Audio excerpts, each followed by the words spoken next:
Hi, I'd like to welcome everybody to Driving Electric in the Upper Valley. As the name implies, we originally envisioned this presentation for Upper Valley residents here in Vermont, but are pleased that so many from outside the area have asked to join. We want to take special note. We have some friends from across the river who've decided to join us. And just as a word of caution to them, I want to let them know that while most everything we talk about tonight will apply to them, of course, the state and local incentives, financial incentives will not. So as Katie said, I'm Jenny Carter. I'm an assistant professor at Vermont Law School. I'm a staff attorney at the Institute for Energy and the Environment, which is located here at the law school. I can't think of a more perfect time to host this webinar, and I'm so excited. We're expecting over 100 participants tonight. Recent developments give us tremendous hope that electric vehicles and charging infrastructure are really about to take off in Vermont and across the country. Since the beginning of the year, General Motors, Mercedes, and Volvo have all announced their intent to sell only electric within the next 15 years. On top of that, the new administration has announced that all government fleets will convert to electric. And for those of you waiting for an all-electric pickup truck, I have good news. Vermont's best-selling vehicle, the Ford F-Series, is scheduled to be on sale next year. But even now, there are over 40 models to choose from, including all-wheel drive and high-clearance models for those of you who have those, who live on a dirt road like I do. On the financial front, exciting news as well. Last fall, Consumer Reports announced EVs offer big savings over traditional gas-powered cars, was the headline of one of their latest magazines. On the purchasing and leasing side, federal, state, and local incentives are making the final price of a vehicle comparable to a conventional gas vehicle. New cars, including leased cars, are eligible for tax credits and rebates totaling as much as $14,000, and used cars are eligible for as much as $7,500. I just make a note, in theory, you could even get up to $17,000, but I didn't want to dangle that carrot out in front of you because I think there won't be that many people who can access 17, but 14 is certainly a reasonable number that you might be able to achieve. On the driving side, Consumer Reports in-depth analysis found that typical ownership savings from reduced fuel and maintenance costs over the life of the vehicle range from $6,000 to $10,000. So why the big push and why now?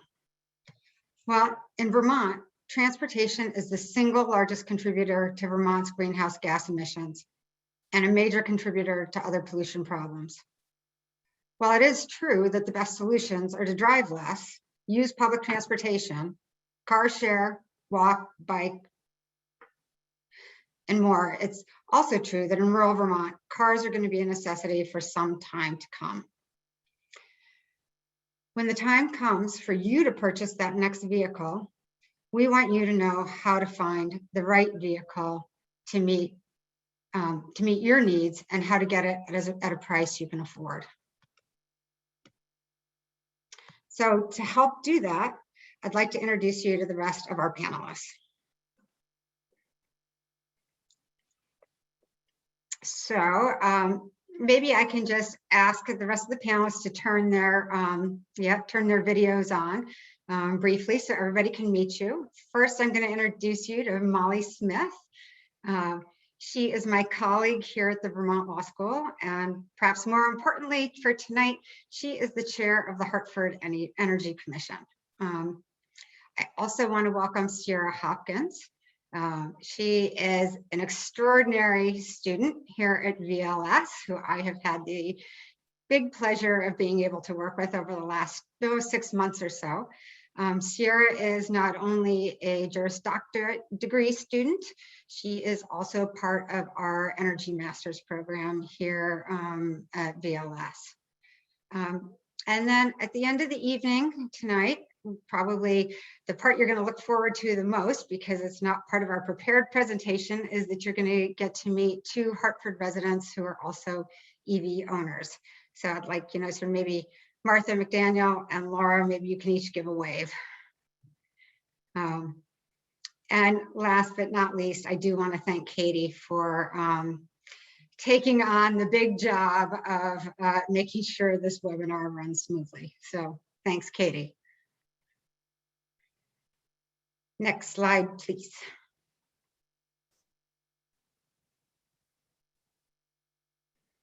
So what are we going to talk about tonight? We have divided up the presentation into 4 main categories, plus having our terrific guest speakers who are going to give you their take on what it is like to drive electric in the Upper Valley. But before we hear from them, we've divided our kind of talk up into 4 main pieces. The first is going to be from Molly, who's going to talk about electric vehicles 101. She's going to talk about all the types of EVs, available models, what the range is these days for EVs, and what the story is on batteries. Next, you're going to hear from me on affordability, and we're primarily going to talk about incentives and rebates that are available to purchase a new, used, or leased EV here in Vermont. Next, we're going to hear from Sierra, and she is going to answer all your questions about how to shop for an EV. What are the questions to ask, where you should buy, what to look for, and more. And then last, you're also going to hear from Sierra. You're going to continue to hear from Sierra about what your life as an EV owner might be like. Of course, charging is a really important component of driving an electric vehicle. So she's going to give you the skinny on that. Talk a little bit about what it's like to drive in Vermont. Particularly, a lot of people have questions about winter driving and clearance and some of those kinds of issues. So she's going to give you some inside knowledge on that. And last, she's going to talk about what it means to maintain an electric vehicle. Now, we have a lot to cover tonight, but don't worry about trying to remember it all. We will be sending you the slides and the recording. We're also going to be providing you with a short list of the best websites and contacts. On that list are going to be people who, obviously you're going to be able to call Molly and me, but on that list we also have experts in the state who are really friendly people who will be happy to take your calls. You can read their websites, but they'll also be willing to give you one-on-one counseling. So for now, I'm going to turn it over to Molly to talk a little bit about the efforts in the Upper Valley and start off our EV 101 discussion. Great, thanks, Jenny. And again, good evening, everyone. I'm Molly. I'm the program coordinator at Vermont Law School's Institute for Energy and the Environment and the chair of the Hartford Energy Commission. And as you all signed on and told us where you were from, I was so happy to see such a diverse group of people coming from all over the state, all over the Upper Valley. And that's because so many of the Upper Valley towns are so committed these days to climate change and carbon reduction goals in particular. Maybe on town meeting day recently, there were some resolutions passed to really address climate change. It's a really fantastic thing to see. And so EVs, why are we talking about them today? They are a really integral part of achieving these climate goals that so many towns are working on right now. Now, they're not the silver bullet. They're not going to fix climate change, but they are one of those crucial steps that most of us can take to reduce our carbon footprint and help Vermont and the surrounding and the towns in it to get towards our climate goals. Next slide, please, Katie. So this is just an example of a few of the climate resolutions that towns in the Upper Valley have passed. We have one from Hartford, one from Norwich, one from Hanover, all really committing to reducing greenhouse gas emissions, creating a cleaner, healthier place for us all to live. So it's just another example of how important these goals are. And we're going to talk a little bit about how EVs are one tool to help us reach these really ambitious climate goals. So electric vehicles 101, what are they? So we're going to go through 4 sections here.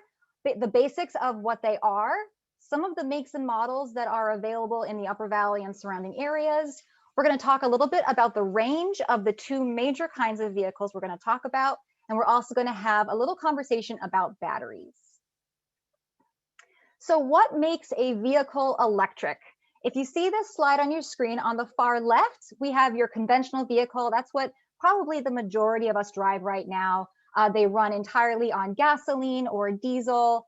They work on an internal combustion engine, and this results in particulate matter, pollution, and the source of emissions. So these vehicles are what we currently mostly drive, and they run purely on gasoline or diesel. Now we also have the hybrid, which is the vehicle in the next category to the right.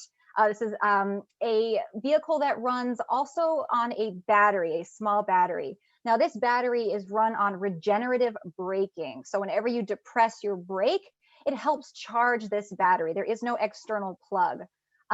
This helps with energy efficiency. So range on these vehicles can be a little bit more than on your typical gasoline vehicle. It will vary with the model, but they reduce fewer emissions because they do have the help of that battery going a couple of extra miles. So the two kinds of vehicles that we're really going to focus on in this webinar are the plug-in hybrid and the all-electric. So the plug-in hybrid is similar to the regular hybrid, except that battery, in addition to being charged by regenerative braking, is also charged with a simple plug-in. So just like you would plug in a toaster or a hairdryer, you would plug in your car, it would charge that battery. However, a plug-in hybrid also has a small gas engine, a small internal combustion engine. So it operates on both of these fueling methods. Range on these tends to be really impressive. We're going to talk a little bit more about range in a few minutes, but this is one of the options that we're going to be talking about tonight. The other type is the all-electric car. So this has no internal combustion engine. It runs solely on a battery that is charged by plug-in. The cool thing about these cars is they are no emissions as a result of the lack of internal combustion engine. So we're going to focus on these two in a little bit more in depth. So first, we're going to look at the all-electric vehicle, or the AEV as we abbreviate it. So as its name indicates, it's all electric. Some people call these BEVs, or battery electric vehicles, but for the sake of simplicity, we're just going to stick with AEV. So in the AEV, it runs purely on a battery. There is no backup engine. Range in these vehicles is typically, there used to be the misconception that they had really low range, maybe 40 to 60 miles. And while that used to be the case, technology has taken some really incredible leaps and bounds over the past few years. And these days we're seeing all electric vehicles with ranges from 150 miles. We're getting close to 300 miles. So the range is really increasing and improving before you need to charge up your car. And we're going to talk a lot more about charging towards the end of the presentation. Another thing about AEVs, you can charge them at home or at public charging stations. So in this graph here, I just wanted to show you all some examples of AEVs out there on the market. There's be some names on here of brands that you recognize. You've got your Chevy, you've got your Volvo, your Nissan. We've also got Tesla, which is kind of synonymous with electric vehicle these days, and the Polestar. Some interesting columns in here are the drive column. You notice that there are more and more models of AEVs coming out that are all-wheel drive, which here in Vermont is pretty important. There's the battery column. We are going to talk about what sort of this means in a couple slides, so stay tuned for that. EPA range, that's just a measure of how far the EPA has judged that this car can go on a single charge. So we go from the Nissan Leaf, about 150-ish miles full per charge, to something like the Tesla, which is about 315. And then we also have a little bit of acceleration data, since when you merge onto the highway, it's pretty important to get up to speed. So a little bit of example of some of the diversity of AEVs here. Next slide.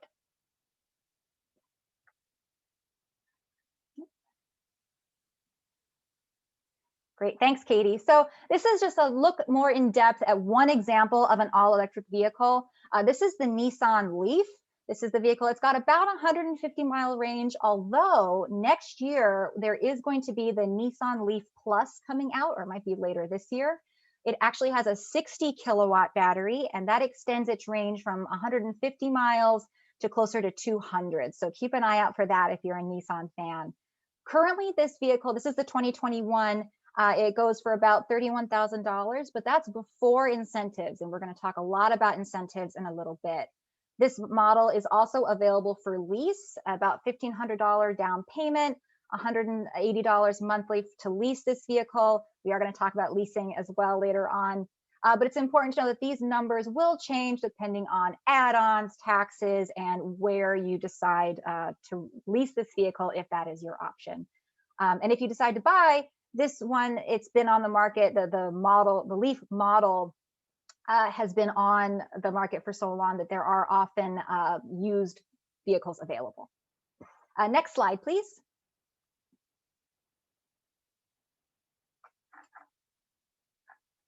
So now we're going to talk about PHEVs, or plug-in electric vehicles.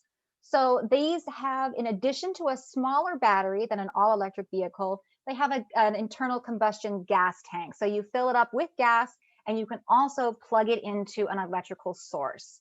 Now, because these EVs have the addition of that gas engine, they have pretty incredible range. They can go up to, I believe the one that I know of that has the most mileage, 640 miles before you need to fill up or recharge your battery. So if you go down to Boston on a regular basis, a round trip, you might want to look at PHEVs. Anyone who does any kinds of long trip and doesn't want to have to charge, PHEVs are a great option. They have fewer emissions than your traditional hybrid or your regular internal combustion engine vehicle, while still being an EV. Next slide, please. So this is another example of some brands, makes, and models of PHEVs. Again, there will probably be some names that you recognize. We have Ford, Jeep Wrangler, Toyota Prius, Toyota RAV4, and the Mitsubishi Highlander. So you can, again, look in that drive column. See, we've got even more options here for an all-wheel drive functionality. You will notice that the batteries here are a little bit smaller than the numbers in the previous slide with the AEVs.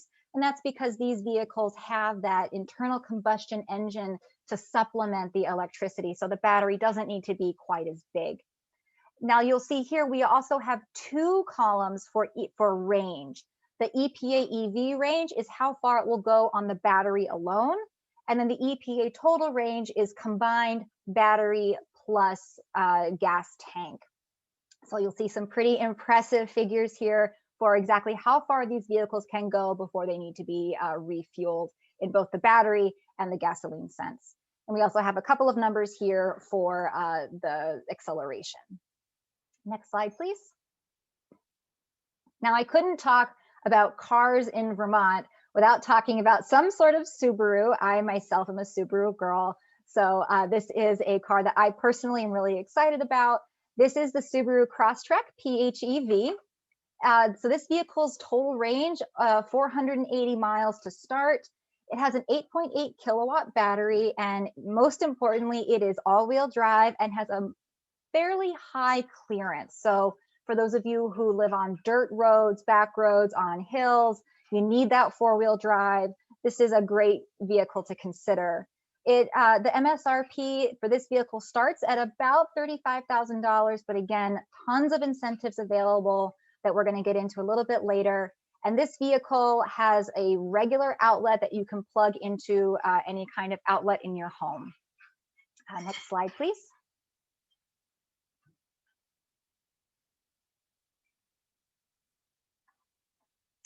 So I promised we'd talk a little bit about batteries. So this the picture here is what a fully electrified vehicle battery looks like. It kind of looks like a roller car here. But so when you are looking at electric vehicles, there will be a measure of kilowatt hour battery size. And that's similar to thinking about your typical internal combustion engine gas tank size. So if you're looking at a car that has a 30-gallon gas tank, that's going to probably take you farther than a vehicle that has maybe a 10-gallon gas tank. Same idea with your kilowatt hour battery size. A larger or higher number kilowatt hour battery is going to get you farther than a smaller. So that's just something to think about when you're shopping or looking at electric vehicles. However, whenever you look at an electric vehicle and it tells you what its range is, this is an average. Range is influenced by extreme temperature. So in extreme cold and in extreme heat, your battery isn't going to quite get the efficiency that it would in optimal temperatures. And I believe that our Martha or Laura later on are going to talk a little bit about how the Vermont weather impacts their battery and their range. Last thing about batteries, the majority of EVs sold or leased these days come with a warranty that lasts for a minimum of 8 years or up to 150,000 miles. So since they are kind of the most expensive part of the car and can be quite expensive to replace, the good news is that there are lots of options for reusing them, for selling them, for repairing them, and also great warranties on them as well. These warranties may not potentially extend to used vehicles, so something to look at carefully when shopping. And also some brands have lifetime warranties on their batteries, including the Hyundai. Next slide. Okay, so I'm going to now pass it back to Jenny, and she's going to talk to you all for a little bit about financial incentives. Back to you, Jenny.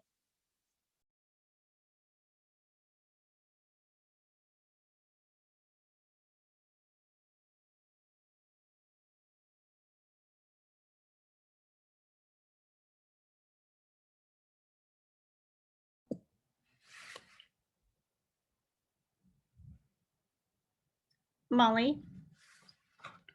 Yes. Did we lose Jenny?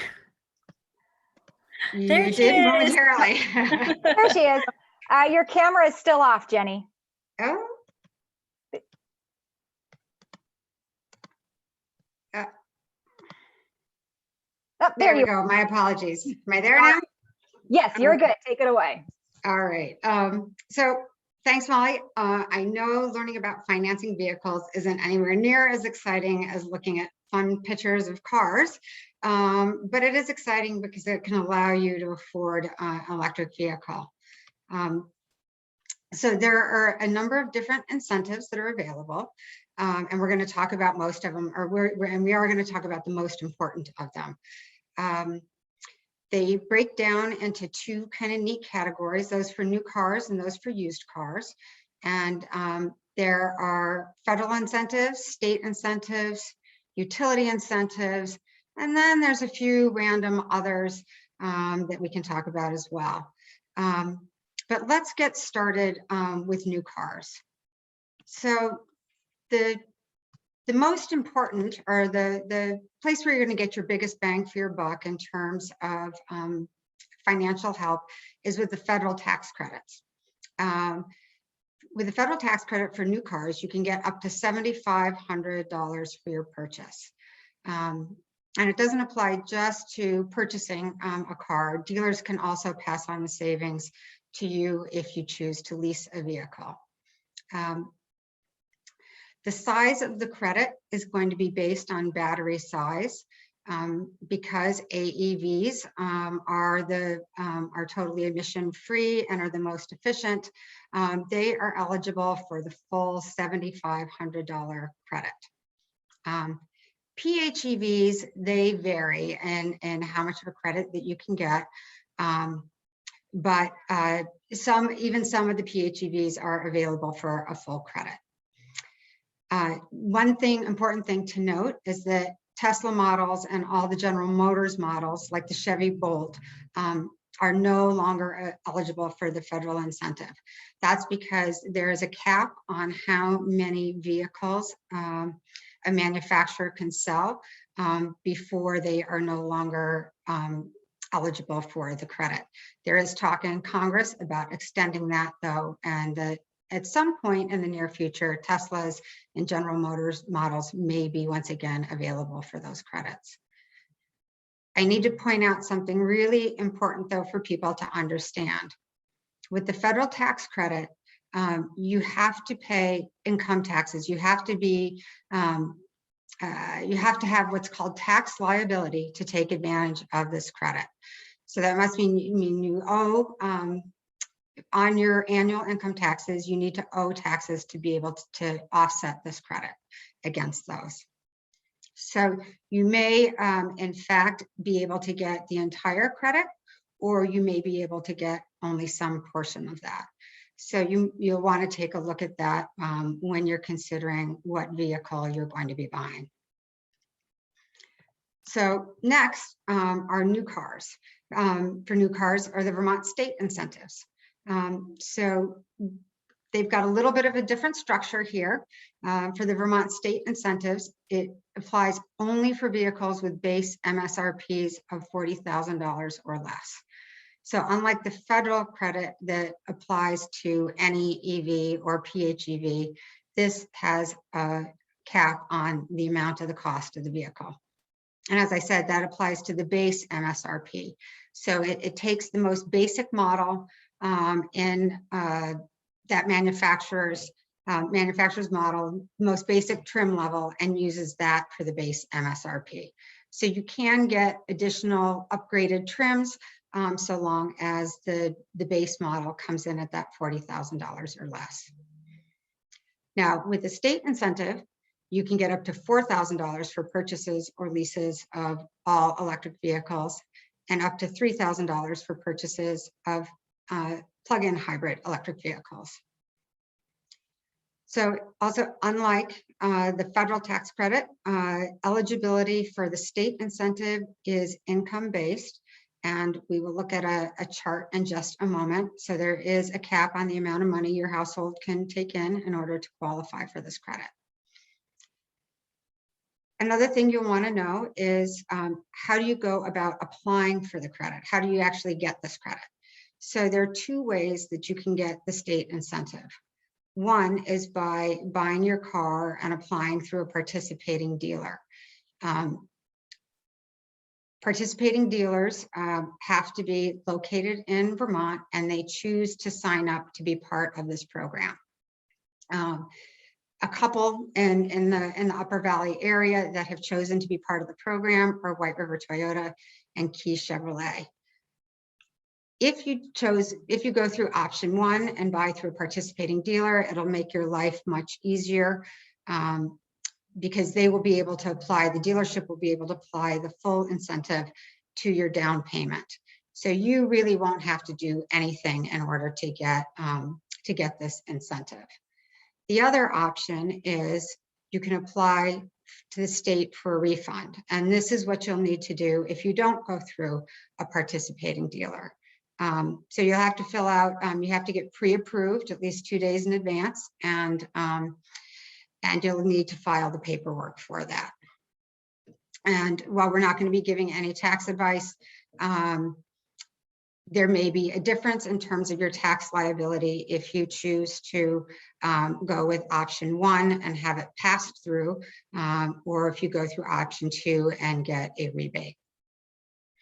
So just so you get an idea, I'm going to let everybody take a look at this slide, and you can take a look at it and find out where you fall on this chart in terms of what the income level cap is for your particular tax filing status. So we'll just take a look at one, the top one. So on the left-hand column is the tax filing status. So the first one is an individual filing as a single or head of household. And they also have married filing jointly, married filing separately. But if you take a look, there's two different, go over to the right, adjusted gross income limits. And note that's important, it's your adjusted gross income that this applies to. So that's after you've taken many of your deductions, not your full, not your full income, but your adjusted gross income. So you can see that there are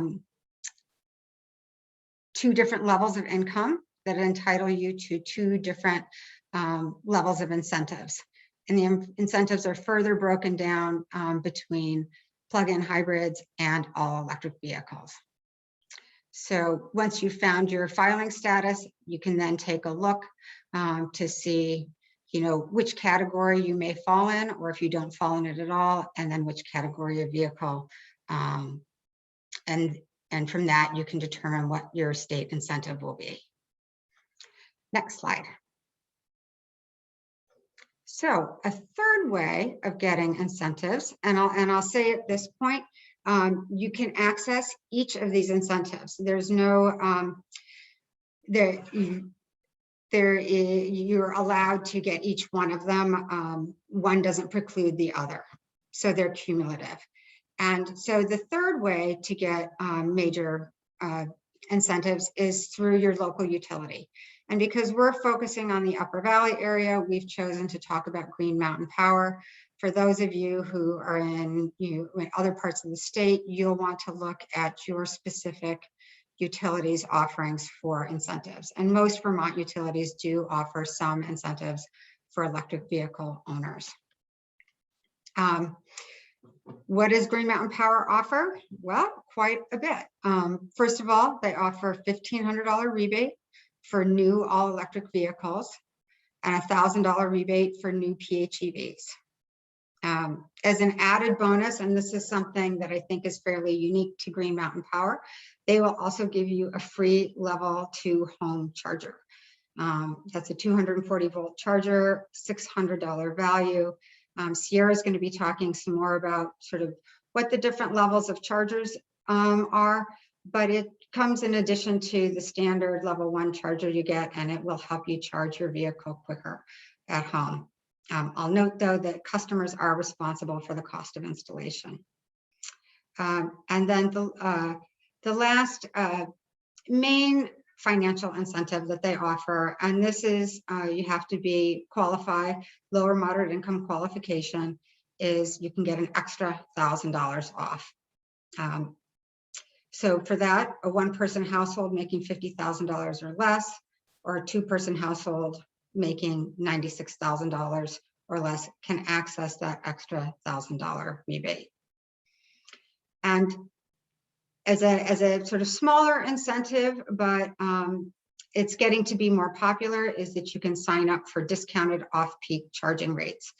So if you're willing to charge your car at night, and which most people are, because that's the time, they're home, they're going to be asleep, they'd like to have their car charging at night. That's a time of night that is called off-peak, and you can get a discount rate for charging at that time. So next slide, please. So now we're going to move on to the used market, because a lot of people, they can't quite afford to get into the new car market, or they may just choose, they may like being in the used car market. I can't recommend strongly enough, if that's the market that you choose to be in, that you take a look at the Mileage Smart website. They offer the primary financial incentive for used cars in Vermont, and they are very, very helpful. They're friendly people, and they really want to help you get that car. And you'll find that once you're if you're in the used EV market, it can be a little difficult to find, a big variety of used vehicles to choose from. And so that's the reason I'm really going to make an effort to send you over to the Mileage Smart people. And we even give you a contact person with a phone number, because she will help you find a car. The service is unparalleled, I think, by Mileage Smart. They keep a weekly list of all the used EVs that are available for sale in Vermont that are eligible for the Mileage Smart incentive. So the question then is, how do you get this incentives? So the incentives are just for used high efficiency vehicles. Eligible vehicles have to have an efficiency rating of 40 miles per gallon or higher. And this is the one time we're going to be talking about hybrids, traditional hybrids, I think, in this presentation, because traditional hybrids are eligible to get the Mileage Smart incentive. The incentive is worth 25% of the vehicle cost, up to $5,000. So that is quite a significant discount. One caveat on that is that the sale price can't be above the NADA clean retail value. So I'm guessing most of you are familiar with the NADA little blue book. You'll want to take a look in that before you purchase a car if you think it's any, to make sure that it conforms with that criteria. Now, who can apply for this? There are some restrictions on eligibility. So the first is it's based on household income, and we'll show you yet another chart to determine whether you are eligible for this incentive. A second criteria is you have to be a Vermont resident. So sorry, New Hampshire people, but this is just for Vermonters. You have to be over 18, you have to be employed, or you have to be over 60 or on disability. So those are the eligibility criteria. For the vehicle criteria, you must buy from a DMV registered Vermont used or new car dealer. This is a little different twist than the state incentive that we were talking about for new cars. For the state incentive for new cars, dealerships have to affirmatively sign up to want to be part of that program. For the Mileage Smart program, it is any used or new car dealer that has that is DMV registered. And that even might be your local little mechanic who happens to sell some cars on the side. So long as he has his DMV, he or she has his DMV registration, you can purchase through them and get the Mileage Smart incentive. One caveat to keep in mind is you do need to apply ahead of time with Mileage Smart. But I think in this instance, that works to your advantage because that gets you into their system and that signs you up for their weekly list of available vehicles in the state. There are a few more criteria, but the last one I'm going to leave you with is if you plan on financing your car and want to take advantage of the Mileage Smart incentive, you will need to finance with a Vermont-based institution. So you won't be able to kind of go online and get a Rocket Mortgage or another online type of financing unless they actually have a physical presence in Vermont. So next slide.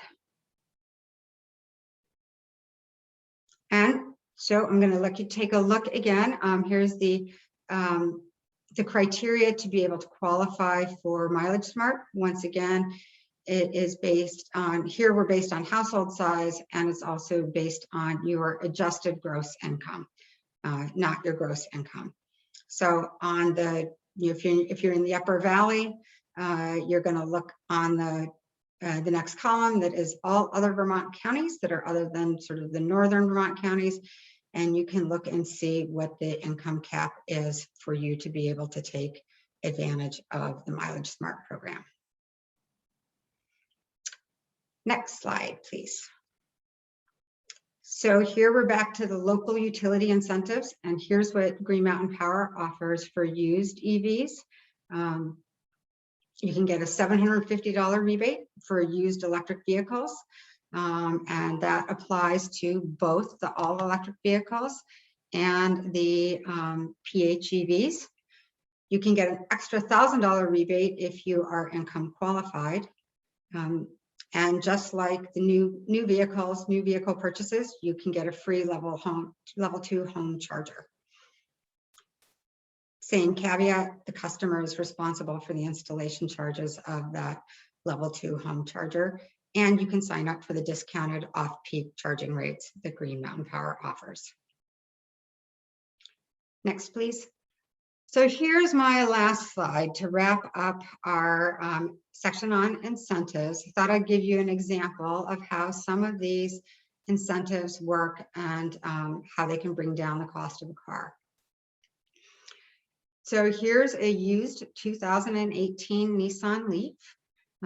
It was advertised for $14,598, assuming that you're going to pay that full asking price based on the 25% incentive that gets you a credit of $3,649. You can then apply the $750 GMP rebate because this is a PHEV, not an all EV. So we've got a $750 rebate there. And then we get, if you qualify, another $1,000 rebate. And if we add all of those up, well, we're not adding up, but if we subtract them all from the purchase price, we're going to end up with a vehicle that costs $9,199. Your total savings is going to come to nearly $5,400. Let's say to round up that $1. That is a pretty significant savings on a used vehicle in Vermont. And for those of you who think you would be accessing financing, here's another little example based on this vehicle. So if you get a typical 5-year loan at 5%, now at today's rates, currently it's current bank rates are around 3.5% for a used vehicle, but we understand that some people aren't going to get that preferred rate. And for some people, it may be even much higher than the 5%, but we thought we'd go with a little higher than the current bank rate. So at 5% with a down payment or trade-in value of $1,000, then your financing will equal $155 a month. So I think that you'll find that that will compare favorably with other vehicles that you might consider. And with that, we will go to the next slide, and I'm going to turn it over to Sierra. Hello, good evening, everyone. Thanks again for joining us tonight. And my name is Sierra, as Jenny said. Now that we've covered a lot of the basics about electric vehicles and all of the details about financing and making it more affordable for you, we're going to talk about some of the fun stuff, starting with shopping for an EV.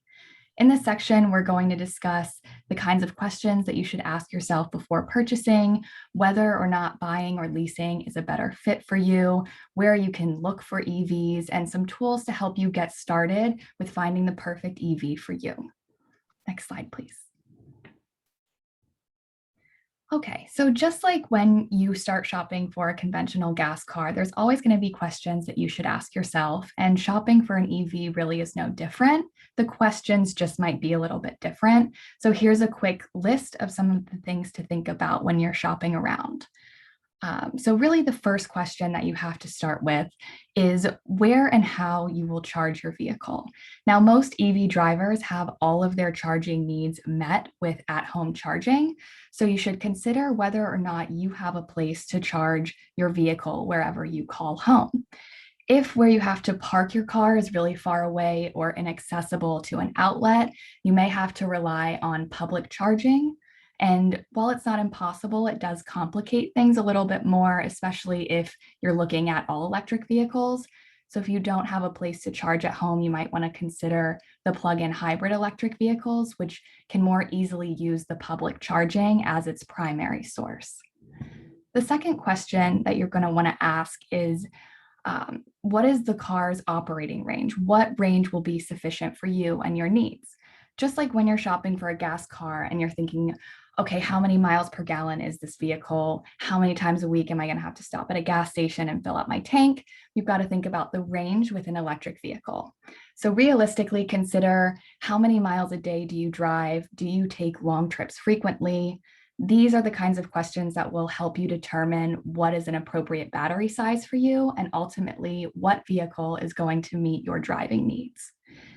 And that brings us to question number 3. Does the vehicle otherwise meet your needs? So if you know that you tow a camper or a boat or something else like that, you need something that has some towing capability. That's something to consider because not every electric vehicle is going to have that option, but there are some models that do, like the Tesla Model X, that's an all-electric vehicle that can tow. The Mitsubishi Outlander is a plug-in hybrid electric vehicle that also has towing capability. So those are some models to consider. Also, many Vermonters are quite active. So if you carry bikes or kayaks or any other cargo, you should know that most electric vehicles can be fitted with roof racks or roof boxes to help you carry that cargo. Additionally, if you live up a steep dirt road and are worried about the clearance or needing some all-wheel drive, there are several models that can accommodate those needs. And so we just want you to take away that there are options that will fit whatever your lifestyle is and whatever you may need. So the fourth question here to consider is, where are the charging stations in the Upper Valley? As I said, home charging is often sufficient, but there's not an EV charger on every corner like there is a gas station, unfortunately. So you should really be looking into whether your workplace has charging or where other areas you frequent have charging. So we'll talk a little bit more later about how to find charging stations. But if you travel around a lot, when you're shopping for an EV, you should look at where the charging stations are. And the last question to ask yourself is, what incentives can you take advantage of? And Jenny has just detailed a lot of the different incentives that you can layer up. And we encourage you, of course, to go back to these slides and check out some other resources that we'll give you after the presentation to determine exactly what you'll be eligible for. Next slide, please. Okay, so buying versus leasing, there are definitely benefits to both of these options. So something you should think about when you're shopping is which one is going to fit best for you. So just a quick rundown, some of the benefits of leasing are that there are still deals available. As Jenny said, a lot of the tax incentives, like the federal incentive, can be rolled into lease agreements, so you can have a lower monthly payment. There's also depreciation to think about. EV technology, of course, is expanding and getting better all the time, and a lease will help you avoid any kind of depreciation costs if you're worried about that technology. And lastly, leasing an electric vehicle helps you kind of try it out. Leases are for a shorter amount of time, 2 to 4 years, a little less commitment. You can try a different EV before deciding to really make that investment. But of course, there's also benefits to buying. And one of the biggest benefits to buying is that there's no mileage limitations. Leased vehicles often have limits on how many miles you can drive per month or per year, and there can be fees if you go over that. So if you are somebody who drives a lot and you don't want to have to worry about the limitation, maybe buying would be a better option for you. There's also ownership. Once the car is paid off, it's 100% yours. Drive it how you want, customize it how you want. You don't have to worry about that. You can know that you own it. And lastly, there's resale opportunity. As Jenny mentioned, the used EVs are really in high demand, particularly around the Upper Valley. There's a big market for used EVs, but there's not quite so much supply at this time. And so if you end up buying an EV, whether it's all electric or plug-in hybrid, there's always going to be a resale opportunity that you can take advantage of. Next slide, please. So now we're going to talk a little bit about some places where you can buy new or used EVs. And our goal here is really just to highlight some options for you. This is by no means a complete list. This is just meant to help you kind of figure out where you can go to get started. So locally, both the White River Toyota and Key Chevrolet sell EVs and are Vermont state incentive participants. Now, that doesn't mean that you can't take advantage of the state incentives at other dealerships. It just means it's going to be easier to get this incentive because the dealership will do all that work for you. But there's also the Upper Valley Honda and the White River Subaru. And of course, there's many more dealers around the state and in other areas. And we would like to encourage you to go to a dealer near you and see if maybe you can test drive an EV. Check out the differences between driving an all-electric vehicle or a plug-in hybrid vehicle and really see how cool and fun they can be. Of course, please check all the COVID guidelines and make sure that you're following those. But online can be a really great option too.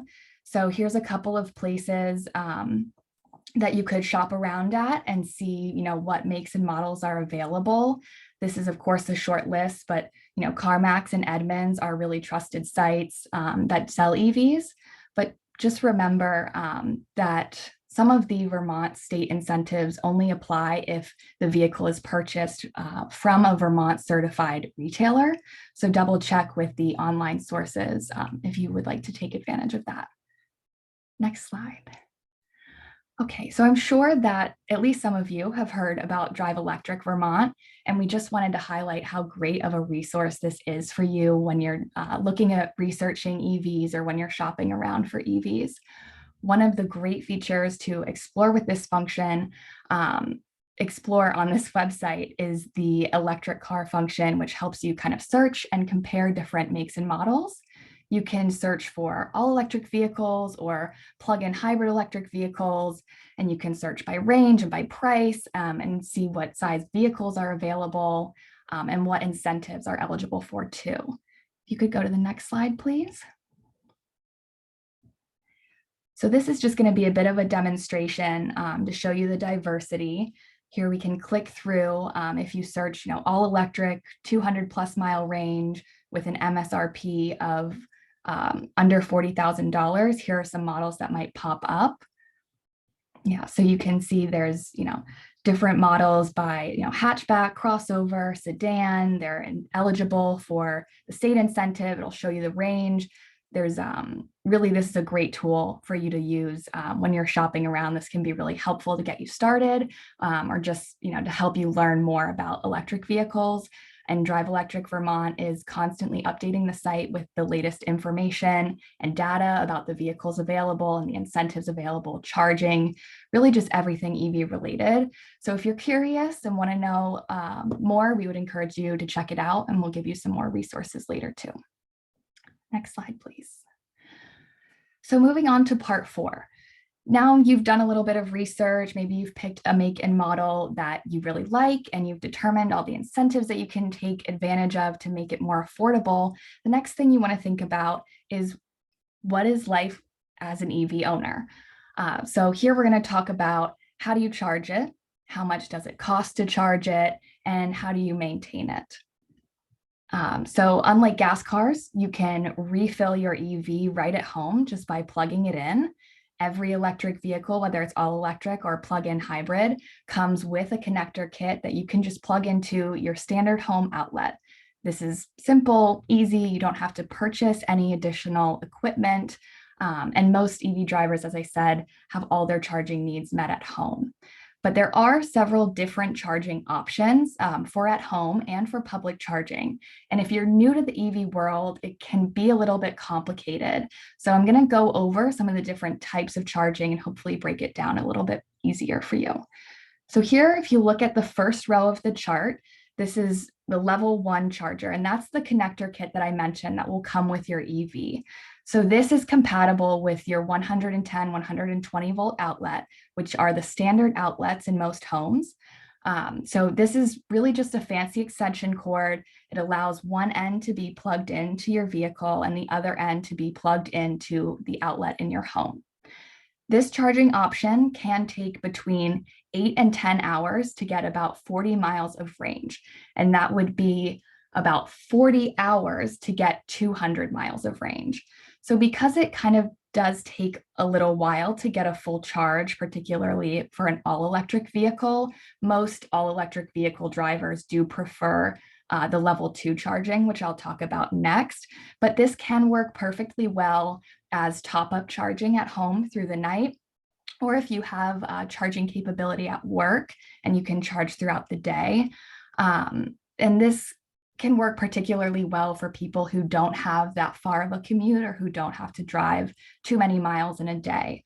So this is mostly used for at-home charging, but there is some workplace and other public charging that does use the level 1. And I want to highlight here that for the plug-in hybrid electric vehicles that have the smaller batteries, the 20 to 50 miles of electric range, the level 1 charging is really going to be perfect and kind of all you need. So just take note of that. Moving to the next row, you'll see the level 2. This is the next step up from the level 1, and this is going to require another piece of equipment. This is a wall-mounted charger that will require a 240 volt outlet. So as Jenny mentioned, if GMP is your electricity provider, you can get one of these chargers for free. But you may have to pay for the installation, which may require an electrician to come out and install that 240 volt receptacle. And that's you may have seen this before. It's kind of the ones that are used for clothes dryers or ovens, refrigerators, things like that. And I want to mention here too that there is a federal tax credit available. It's for 30% of the combined purchase and installation of the charger. So if you're looking into a level 2 charger, make sure that you consider taking advantage of that incentive. So as I stated, most all electric vehicle drivers do prefer this option because you can see it's much faster. You'll get 40 miles of range within 1 to 2 hours of charging. And that means that you can get 200 miles of range in just about 8 hours. So that's why this is perfect for home use and for even public charging, because if you have an all electric vehicle, you can really get a full charge just overnight while you're sleeping. So this is mostly at home and public charging. If you're interested in the AEVs or you drive a lot more during the day, this might be something you want to think about. And lastly, I'll just quickly mention the next row is the level 3 or the DC fast charging. This isn't a very popular charging option right now because not all electric vehicles can use level 3 charging, and it's really only used for public charging. So the DC fast charger will only take about 1 hour to charge 200 miles of range. So you can see why it's called fast charging. It's really incredibly quick. So if you're somebody who does take a lot of longer trips and might need to stop between your start and your destination to charge, you may want to look at vehicle models that have that level 3 compatibility. And I want to note here too that some models may not automatically be compatible with level 3 charging, but you may be able to purchase an adapter to make it compatible. And I'll note too, unfortunately, using the level 3 charging option in public charging may end up costing a bit more than the other options. So next slide, please. We've discussed and worked out a lot of the differences between the types of chargers, but how much is it really going to cost you? And that kind of does depend on the price of electricity, but electricity is pretty stable and honestly cheap. So here you can kind of see that using the current electricity price from Green Mountain Power in the Upper Valley area, it's 17 cents per kilowatt hour. So if you're charging an EV with a 70-mile range, that's only going to cost you $4.08. So we've talked a little bit about the Nissan Leaf as an example. So I'll use that example here. The Nissan Leaf battery is a 30 kilowatt hour per 100-mile battery. And using that 17 cents as the electricity price, it would only cost you $5.10 to get 100 miles of range. So to fully charge the Leaf, which has 149 miles of range, it's only going to cost you $7.50. So just take a minute to think about how much you pay when you go to a gas pump. I know the range is not quite comparable, but you can still really get an idea of how affordable the charging is and how much you can save over the lifetime of driving an electric vehicle. And I'll just note here too, there's a Nissan Leaf Plus option with a larger battery that has a range of 226 miles. And if you were to fully charge that, the cost would only be $11.91. So very affordable. But I promised earlier that I would tell you a little bit about how to find charging, and it's really quite easy. So let's go over some options. Most public charging in Vermont uses ChargePoint equipment. ChargePoint is an app and can be a subscription service that helps find chargers near you and allows you to put in your credit card information, keep a balance in your account, or you can pay with PayPal or pay as you go. And these are level 2 chargers. And actually over half of the chargers in their network within the US are free. So that's a really great thing that maybe you'd be able to take advantage of. So the next thing is Evgo Charging. This is a fast, go back one slide, sorry. The Evgo Charging is a fast charging network. You can use their app to help find chargers near you. You can pay as you go or pay as a membership. We just wanted to show you this option and let you know that this is something available if the fast charging is something you want to take advantage of. But I really think the best resource for you is going to be PlugShare. This is a free website and a free app that has all the different types of chargers on it. You can go to the next slide now. Thank you. So here You can see a photo of PlugShare's website. We've zoomed in close to the Upper Valley area, and you can see on the side here how you can filter through the site to find exactly what you need. First, all different types of chargers are on here. Level 1, level 2, fast charging, any public charging is on this map. And you can select exactly which connector your vehicle has, and it will only show you the chargers that will work for you. It will also tell you the price of the charger, whether someone else is already at that charging station. It'll even tell you if there's a bathroom nearby. So if you're worried about how to find charging out and about, hopefully knowing that resources like this exist will make you feel a little bit better. Next slide, please.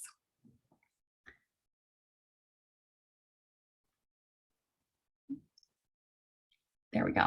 So in addition to saving money on fueling your car, you can also save money on the maintenance with an electric vehicle. All electric vehicles have fewer moving parts than the gas vehicles. And according to the Consumer Reports study, all electric vehicle drivers can save an average of $4,600 in repair and maintenance over the life of the vehicle. And actually, plug-in hybrid electric vehicles have quite a savings as well. So with the fewer moving parts, the EVs tend to be more reliable. Because the battery is what's powering an all-electric vehicle, there's no need for oil changes, no need for engine tune-ups. As Molly mentioned earlier, the battery can be the most expensive part, but I do want to note that EV warranties do tend to be longer than your traditional gas power warranties. And so the bottom line here is really that if you properly care for the battery, it will last well over that 100,000 mile warranty. And the Consumer Report study also found the average lifespan of a battery to be 200,000 miles or 17 years. So that's quite long. And plug-in hybrid electric vehicles, they have the smaller battery and the internal combustion engine. But since most EV drivers in Vermont drive less than 40 miles a day, the battery is really what gets used primarily. And so the engine is used much less, resulting in fewer checkups and overall lower maintenance costs. Also, the brakes tend to be more efficient with that regenerative braking system that Molly mentioned. You don't use the brakes in the same way. They're more efficient. You don't have to replace the brake pads as often as you would a regular gas car. However, if your battery does need to be checked, you'll likely have to go to a certified mechanic, but any other upkeep like changing your tires or rotating them, that can be done at any mechanic. And we've put a link here to a resource to help you find a certified mechanic. So you can look at that and find one near you. Well, I know that was a lot. That concludes this part of the program. I want to reiterate, we know this is a lot of information. We don't want you to feel overwhelmed at all. We're going to send you all of this. We just wanted to give you as comprehensive of a guide to shopping as we could. And we wanted to give you all the information in one spot because we know there's a lot out there.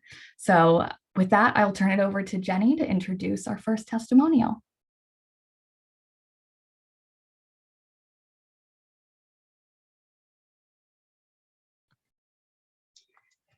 So with that, in the interest of time, I am just going to turn it straight over to Laura Simon to tell us what her experience has been owning an EV here in the Upper Valley. Take it away, Laura. Sure. Hi, I was living in Wilder for many years, and now I live a few blocks away in White River Junction. And I have a Chevy Bolt. My Chevy I bought in 2017. It's 3.5 years old. It has 44,000 miles on it. It's all electric vehicle. Let's see.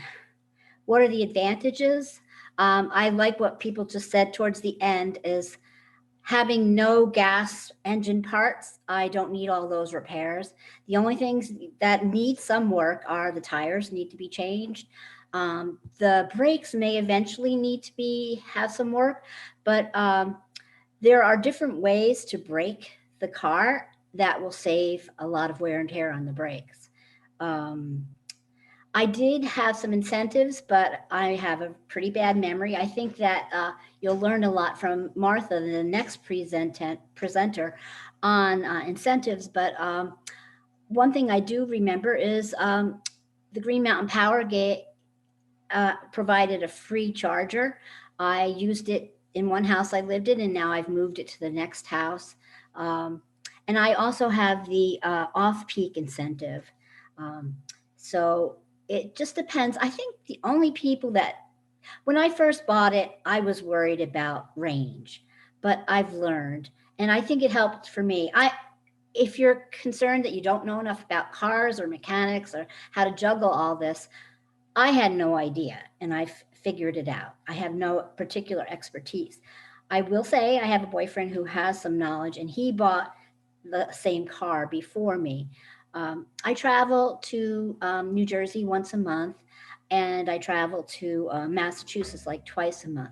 So what I do is, I'm lucky he lives in Massachusetts, so I stop at his house and charge. But it's pretty easy to learn where all the charging stations are, so you can map out. And what I always do is make sure I know where there are a few fast charging stations. So just in case I'm not making the kind of range that I was hoping, I'll know where to stop. And if you go to a fast charging station, you don't have to hang around as long. And something that I debate what was said so far is my Chevy Bolt has a range of over 300 miles in the summer.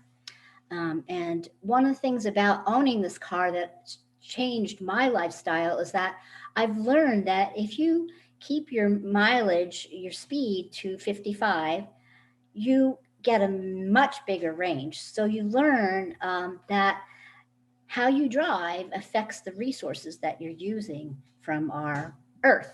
Let me look at my notes here, see if I've covered most of the things. How many miles do I get in a year? Probably about 12,000. And I use my car primarily for trips around town. And I told you about the other larger. And then I had this kind of different opportunity to go to the Albany area. So I just studied where the chargers are. It was an event that happened for like, say, 3 days. So I found where to park it. I walked to the event, and by the time the first day of the event was over, I walked back. It was fully charged, and I had plenty to get home and for around town that I needed for that visit. The main reason I got the EV is I'm an environmental activist, and even though making this decision was scary for me, I felt I needed to just jump into it. And I would really encourage others to do that as well. Let's see. I just left a house that I owned that had solar panels, and now I'm going to get solar panels here. And I make very little money, and I've never made a lot, but I just live frugally, and I believe we should put our money to what is most important for our earth and for our community. Let's see. My car maintenance, I just had to purchase a steering sway bar link. It was $28. I've had a new windshield washer, and my tires rotated and changed, whatever, twice a year. How and where you charge? I charge at home, and as I told you, I've studied about where I go and where the chargers are. I have about 4 or 5 different apps on my phone, so I can study. And you can filter the app to where the high-speed charging stations are. I love driving the EV. It is quiet. It's like you're in a spaceship. It's fun and it's educational. As I said, I've learned how our choices that we make affect the resources that we're using. Okay. I guess it says, what advice would I give? Again, I stress in the summer, I'm getting 300 miles of range. And it could be 350, 315. In the winter, I will be under 200. But I guess that's about it, unless one of the moderators has a question for me.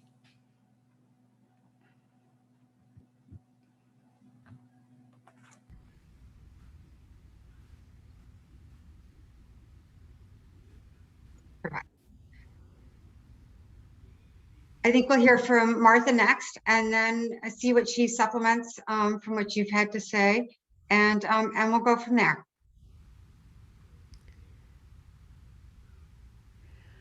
I'm unmuted, but I didn't have a chance to turn my video on. Maybe Katie can do that. So I too love my Chevrolet Bolt, and I'm actually using my second one. In 2017, I leased a car, and there we go. I leased my first one because I hang out with energy wonks, and we all had it figured out that there were going to be self-driving cars in 3 years, and I didn't want to be stuck with an elephant. So I did a 3-year lease with 10,000 miles per year. And since nowadays I'm kind of a homebody, that was a little bit hard to stick to because in the summertime I regularly make a 180-mile commute. But it worked okay, and come the pandemic, I'm not driving anywhere near my limit.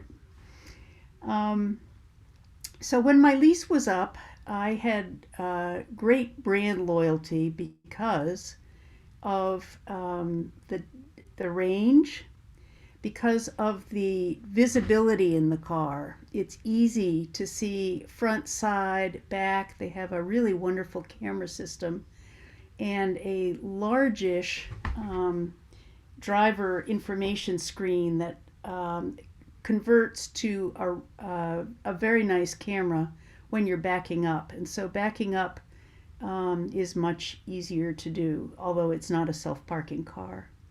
So the visibility in the car was terrific.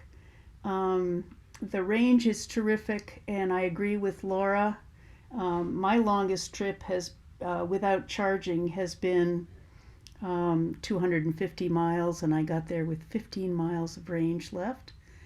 But another thing that I'd like to add is the cargo capacity of this car. I'm a keyboard player. I had to make sure that I could get my instrument in. I like to carry kayaks, and roof racks are easy to get and easy to install and easy to use. In terms of towing and bicycle racks, Chevrolet in very small letters says, ooh, it's okay for you to install a tow hitch, but don't tow anything. The most you should do is have a bicycle rack in it. And truth be told, I do a little bit of light, very short distance towing, but they don't have the wiring capacity to have the trailer be legal and lit. So I wouldn't at all recommend counting on it. Another thing that I found is that we live on a very steep hill, and I've been spoiled by having years and years of four-wheel drive cars. And so although the car itself with snow tires is pretty good in the snow, it doesn't really suffice on some days for our hill. So if I were doing this again in 3 or 4 years, I think I might look seriously for a four-wheel drive option. I have my advice for anyone who's considering doing this is when it becomes possible to do again, and there are electric vehicle expos, as there have been in the Upper Valley for the past several falls. I would highly recommend attending one of those and driving one if the owner will allow you to do that, and talking to the owners, because you learn all the ins and outs and what works and what doesn't, and whether the luggage capacity is really what they say, and that kind of thing. So I would highly recommend doing that. And in the course of loaning my car for an EV Expo, I've learned that the Bolt, for example, even though it's a small-ish car, can accommodate quite tall people comfortably. So that's something to keep in mind. Another thing that I've learned is my current car is a 2020, and Chevrolet has been making quite a fuss about the 2022 model, but they haven't told us everything about it. There will be two of those models. One is a little bigger than the other. Still the nominal range will be 259. And I echo what Laura said about eco driving, that if you drive carefully, 62 or under, you'll get a lot better range. But anyway, the range will be the same as the current Bolt, and they're going to drop the price. So that's something to think about, even though the Chevrolet is no longer eligible for the federal incentive. So lots of great things about this car, and it's really fun to drive, and it's a blast not to have to change oil and get brake work a lot.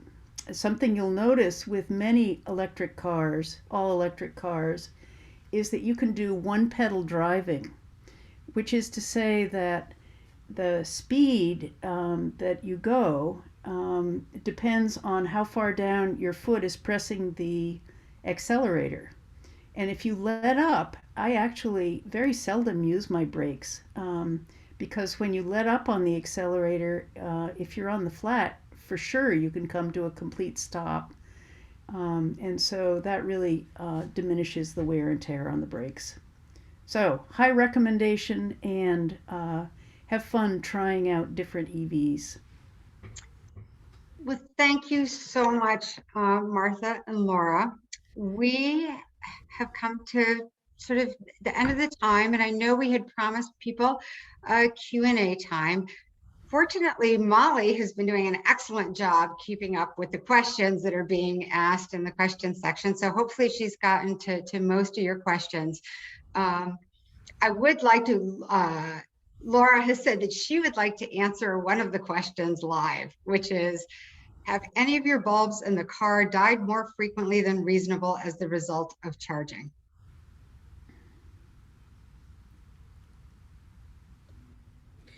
No, I'm not aware of anything like that happening. That's my experience. Yeah. And I was just going to say that what Martha just described about braking, and you can let me know, Martha, but that happens when you put the car in, it's called low. And you can, the car will slow as you come to a stop, and you don't have to brake. It's just amazing. You don't have to use the brakes. It's a little hard to get used to.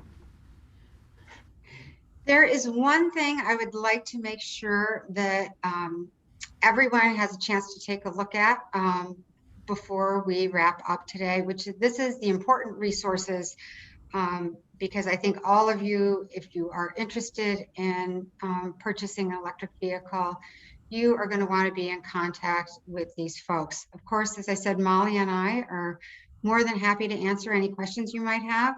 We've got our contact information in this chart. But I also want to point out Drive Electric Vermont, which we have featured heavily today. They have a wonderful website that answers a lot of your questions. Dave Roberts at DEV, he is always open to talking to people. He loves talking EVs. So he will be happy to answer your questions, as well as Samantha Hurt, who I've already given a shout out to as being willing to walk people through, like just really hold their hand going through the used car buying process and getting through the incentives. I think in the interest of time, I think Molly and I are happy to stay on if others have questions, but we don't want to keep people from their cocktail hour, their bedtime, their time to walk their dogs. So I think we're going to call it an official wrap, but if there are more questions, that we would be happy to stay on. And lastly, I'm going to ask Katie to show our last slide, which is our thank yous. We want to, in addition to our panelists who came on, we want to give a big thank you to the Green New Fund at the Vermont Community Foundation, because they have been supporting the work that we've been doing for our Vermont Electrified campaign in Hartford and helped sponsor putting on this webinar for everyone. So with that, I'm gonna allow people to feel free to go, but if they want to stay and ask any more questions, we're happy to take those. Thank you so much, and we hope to see you out and about one day after this crazy time is over.